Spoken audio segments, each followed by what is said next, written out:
Good morning, everyone. Welcome back to Witches of the Moon.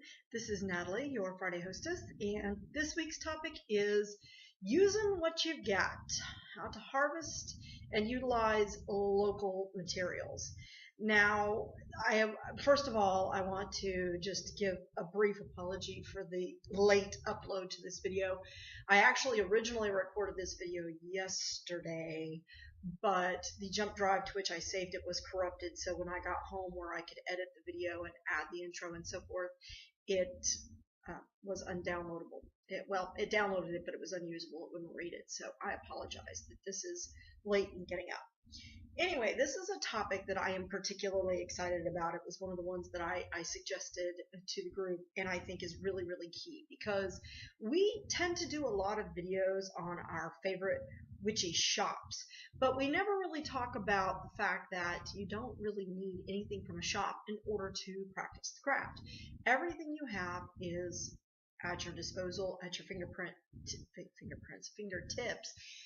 etc., etc. So this week, I hope that you've gotten kind of a feel for what may be there in your region. I don't know where all of our viewers live. I know we have viewers all over the world.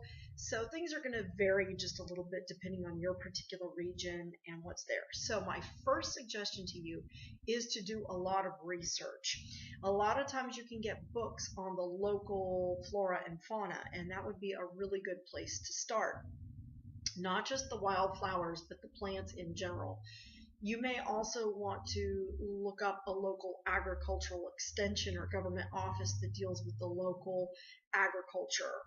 We have one here in Denton County, the Denton County Agricultural Extension. So they are very helpful in identifying plants and that sort of thing. Now, one of the things I do want to caution about is that there are a lot of harmful or poisonous plants out there. So you want to be very cautious when you're harvesting materials, that you're taking whatever precautions are necessary, whether it be using gloves if it's something you want to use, or, only using a specific knife or what have you to cut specific herbs or plants, that sort of thing, because some of these things can be harmful. Make sure you're always washing your hands before and after, and do your research. Once again, I can't stress that enough. Really look into what's out there and what their effects are, just the general effects, not necessarily magical effects, but you certainly want to look into that as well. And if there is not a lot of information about how to utilize some of these things locally, try to find other witches in your area and ask them if they utilize these plants. How are they utilizing them and that sort of thing, or these items that you're gaining locally.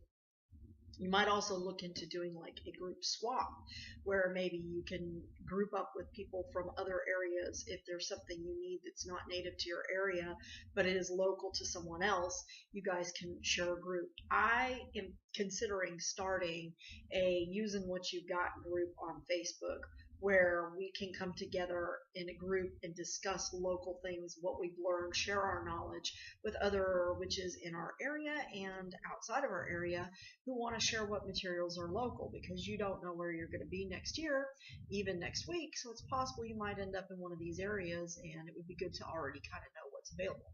That being said, I want to share with you guys a few of the things that I have harvested and collected locally that I utilize in my practice. The first thing that I want to show you guys is this lovely jar of storm water.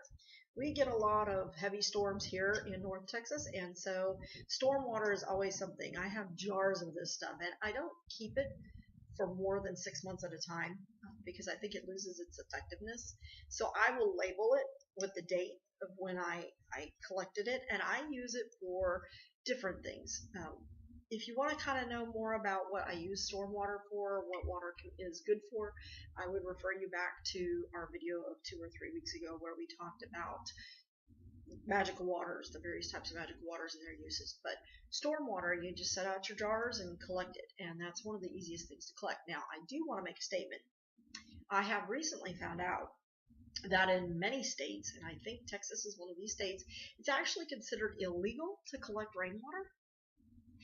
I do not understand the logic in that, and if the rainwater police want to come after me, I got jars of this stuff, come for it.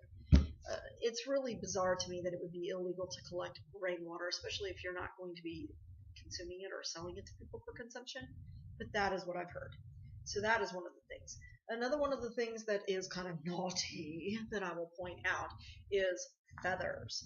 And this is a hawk feather that I collected off of a poor expired bird that had been hit in the road. I used gloves and I have cleaned it. So just in case you're going, oh, birds carry diseases. Yes, they do. That's why you carry gloves and you use gloves. And since I work in speech pathology, I have vinyl gloves with me at all times because I do a lot of oral motor work. But I did clean the feather very thoroughly. I washed it, laid it flat to dry. As you can see, it's very lovely. And I utilize this for saging or smudging areas. I also use it as an altar enhancement for certain spell work and that kind of thing. But feathers, I want to also tell you, is naughty in many cases because unless you are Native American, can prove you are Native American, and you have written consent to collect the feathers of migratory birds, it is illegal. So going out to your front lawn and picking up that feather that's on the ground, illegal, just so you know. Not that that stops me from doing it. I've done it since I was a kid, and once again, if the feather police want to come after me, you are more than welcome to do so.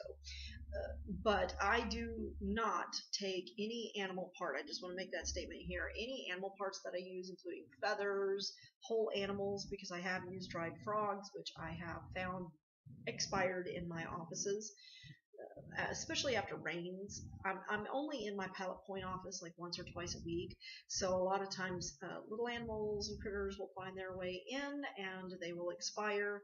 In this case, I happen to find two perfectly preserved dried frogs, which kind of made me sad because I really like them, but I'm not going to look a gift from the goddess in the mouth, so I took them so that their little lives may not be completely in vain.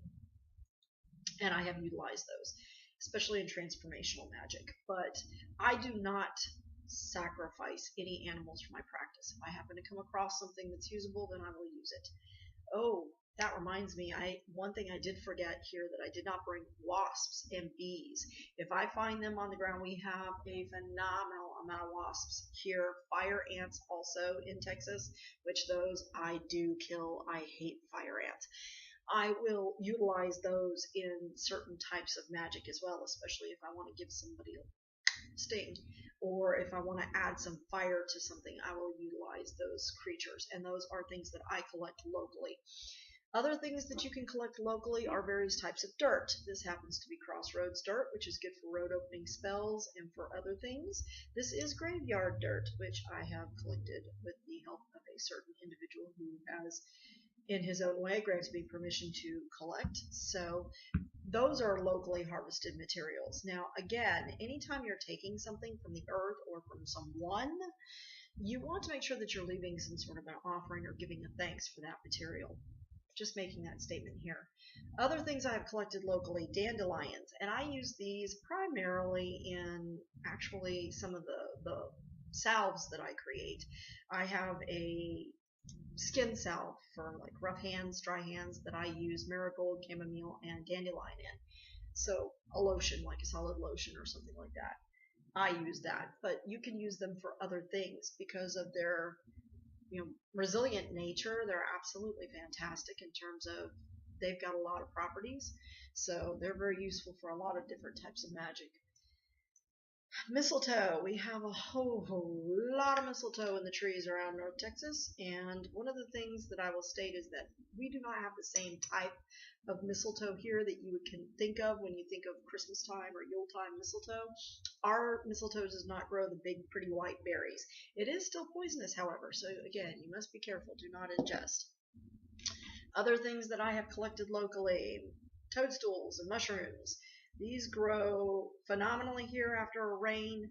I collect them. I keep all of my herbs and things in glass jars because I find that it actually keeps them, I think, fresher longer.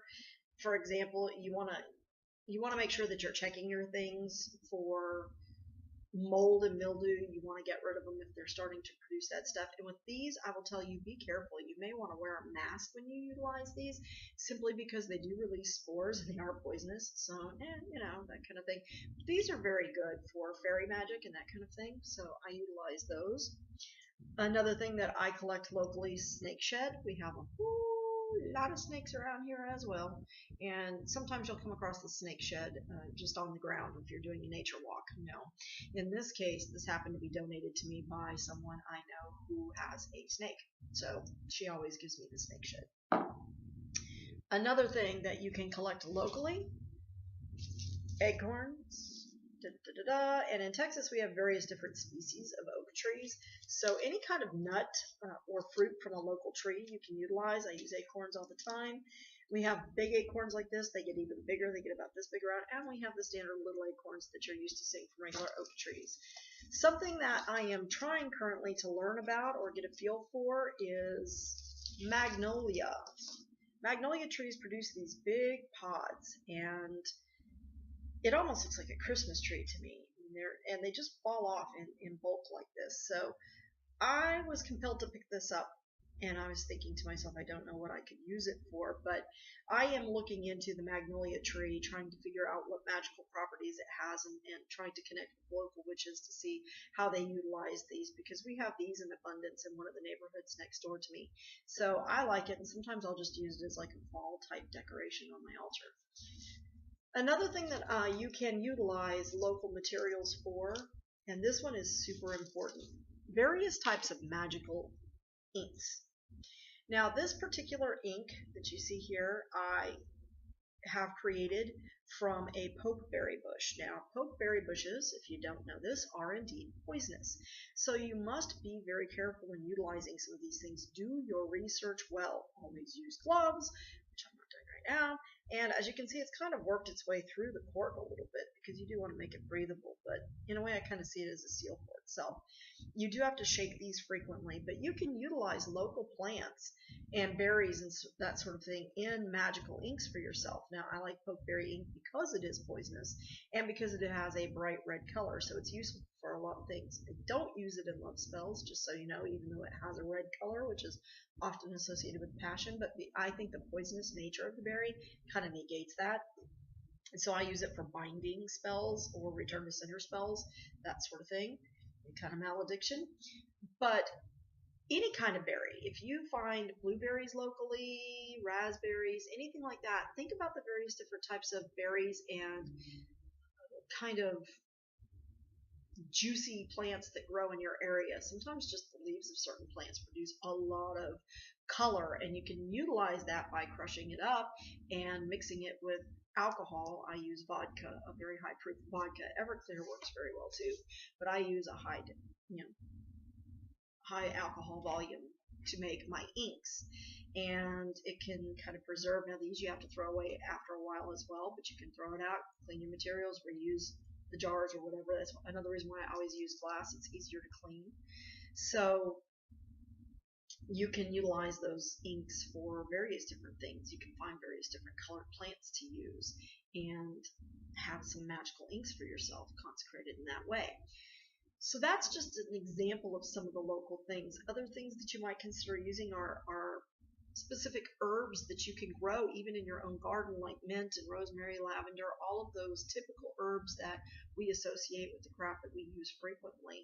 Those are things that you can use. Certain resins you might be able to get from trees in your area. I would look into what some of the properties of those things are. When you are harvesting herbs or things from a plant, the general rule of thumb is that you do not want to collect more than 20% of the total growth or blossoming on the plant.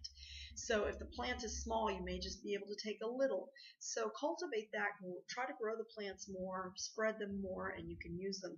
Another local plant that I use quite a bit in my craft is cactus. I take the spines from cacti and I use those. Prickly pears are great for making magical inks because they produce they're very juicy, not to mention sweet and delicious, but they produce a very beautiful kind of purple ink, which is really nice for magical spells. So that's just another one of the examples. I use the prickles from them. I use the juice from the leaf itself to make a green ink. I use the prickly pears to make a purple ink. I will use them in resilience magic because the cactus is a very resilient plant. It can withstand almost any temperature you throw at it, hot or cold. So it's pretty amazing. Plus, it's very resistant to insect invasion as well, which I think is really interesting. So anyhow, another thing that I utilize, and I had something else I wanted to mention. Oh, using branches of trees to create wands or other magical tools. You can certainly do that. You can use feathers to create magical pens that you use strictly for that sort of thing, for writing out spells or creating sigils or doing that sort of thing. I hope that didn't just pop up across the screen there. But anyhow, those are some of the things that you can do with local materials. Again, I encourage you to perhaps look into or invest in a book of information about local flora and fauna, what grows in your area, and what are the basic properties and medicinal properties of those things, and then start looking more into the magical properties. Go with your feel too. Just because somebody uses something in one way doesn't mean that it wouldn't work for you in another if you feel compelled to use it that way. If spirit is whispering to you and if deity is telling you that this would be a good thing for this particular use, then don't be afraid to try it. Experiment with the different things and see what you can come up with. Again, I encourage you to use caution when touching or ingesting anything. Always wash your hands before and after, just because you just never know. Plus, you have to be careful of what kind of pesticides may have been sprayed on any of these things. So unless you know for a fact that there hasn't been any kind of pesticide sprayed on it, I would be very cautious. Once again, thank you so much for watching Witches and the Moon, and I hope that this has been a useful week for you. Take care, and I would love to see your feedback on what local things you use. Let's get that group started. Talk to you later.